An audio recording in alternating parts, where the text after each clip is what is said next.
Welcome you all again in the biology class. आज बहुत दिनों बाद हम लोग फिर से मिल रहे हैं बच्चों अपने टॉपिक के साथ ecosystem. So what do you understand by the ecosystem? Ecosystem, it is a self-sustaining unit, or we have to say community of living organisms in which they interact with non-living organism or physical environment. अब physical environment में और living environment में क्या difference है? What are the main components of ecosystem? तो main component ecosystem के हैं biotic and abiotic.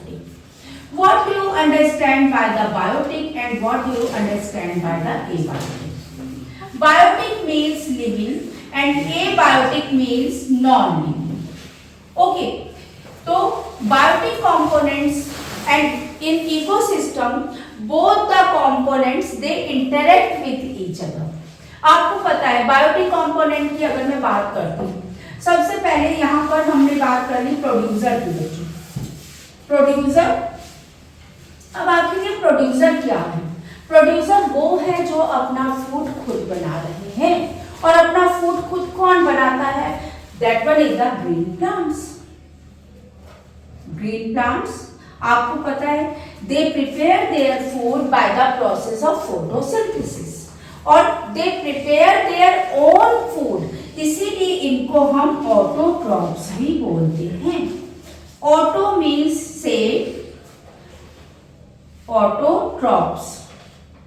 Auto means self, अब अपना फूड खुद बना रहे हैं, own self. Troph means form कर रहे हैं, तो which prepare their own food, green plants. अब यही प्रोड्यूसर बन रहा है।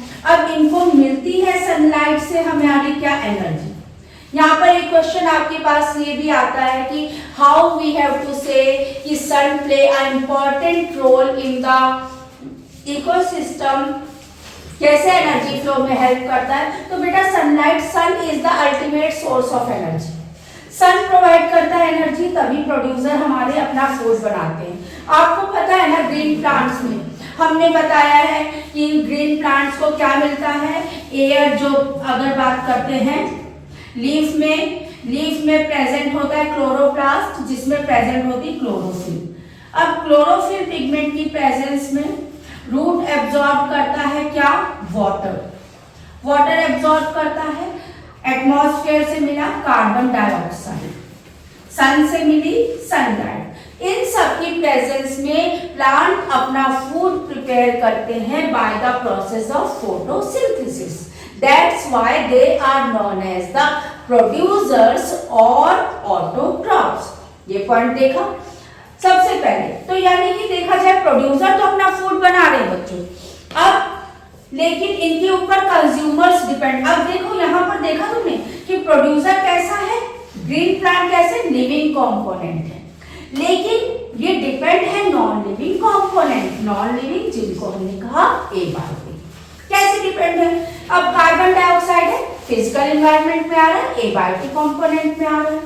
वाटर एबायोटिक कंपोनेंट में आ रहा है, सनलाइट एबायोटिक कंपोनेंट में आ रहा है। तो in this manner we are able to say कि in an ecosystem living component interact with the non living component, और biotic component interact with the abiotic component. All these are interdepend on each other.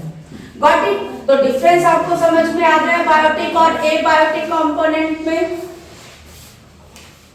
तो यहाँ पर हमने abiotic में आपको कई चीजें बता दी, क्या क्या कंपोनेंट्स मैंने बता दिए आपको।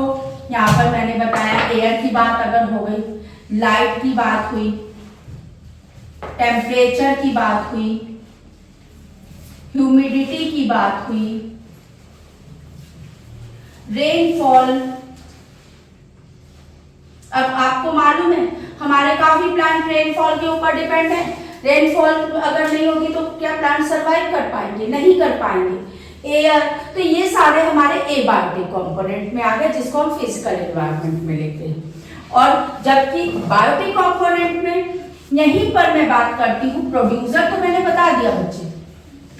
अब प्रोड्यूसर का रोल क्या हो रहा है?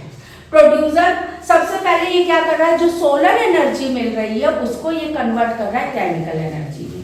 केमिकल एनर्जी में कन्वर्ट कर रहा है किसके through? Bye the process of photosynthesis. और जो प्रोसेस ऑफ फोटोसिंथेसिस आप देखते हो, अगर आपने देखा भी होगा, इसका इक्वेशन भी देखी होगी, तो क्या करता है, कार्बन डाइऑक्साइड वाटर की प्रेजेंस में फूड बनाता है, किसमें? ग्लूकोज की फॉर्म में, प्लस ऑक्सीजन भी तो रिलीज होता है।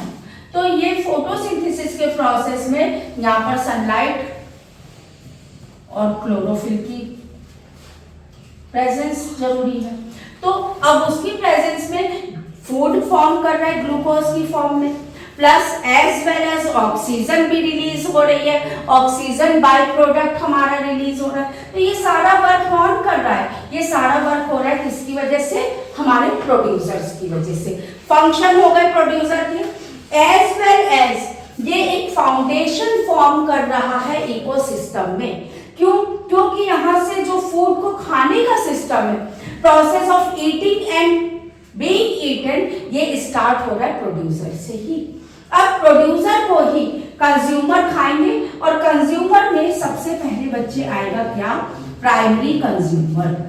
अब वो प्राइमरी कंज्यूमर क्या होगा? वो प्राइमरी कंज्यूमर है herbivore. Primary consumer, that one is the herbivore. Herbivore में मैंने बता दिया प्राइमरी कंज्यूमर, यहाँ पर हार्बीवोर किसी को भी खिला दिया। अगर मान लीजिए ग्रास हॉपर ने खा लिया बेटा, अब ग्रास हॉपर को फ्रॉग ने खाया, वो क्या हो जाएगा? That one is the secondary consumer.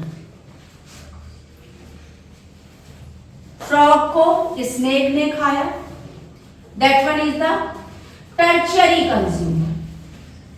Snake को हॉक ने खाया, क्वाटरनरी कंज्यूमर। तो इस तरीके से जो process of eating and being eaten है, that is known as the food chain. और ये जो लेवल है जो हमारे बता रहे हैं कि on each level what are be there, these all different level, they are known as the trophic level। लेकिन जब प्रोड्यूसर बच्चे हमारे एक फूड चेन का दूसरी फूड चेन में पार्ट बनता है, अगर मैंने बता दिया ग्रास हॉपर को किसी और ने खा लिया, या ये अगर प्रोड्यूसर है ग्रीन प्लांट को मैंने बता दिया इनको रैबिट ने खा लिया, अब रैबिट को भी स्नेक ने खा लिया। तो आप देख रहे हो एक जो है, एक स्नेक जो इस फूड चेन का पार्ट था वो दूसरी फूड चेन का भी पार्ट हो गया। अब यहाँ पर देख रहे हो more than one food chain interlinked with each other, और ये बना लिया आपका क्या? Food web. और in this manner flow of energy has been taken place in the environment और एन इकोसिस्टम। आई थिंक इतना आज के लिए काफी है। नेक्स्ट इस चैप्टर को मैं कंटिन्यू करूंगी नेक्स्ट क्लास में। So this is all for today's class. हम लोगों ने जो भी पढ़ा, biotic and abiotic component of ecosystem as well as energy flow in the ecosystem, food chain, food web. Next turn पे मैं थोड़ा जो भी पार्ट इसका बाकी रह गया next I will continue in the next turn. This is all for today.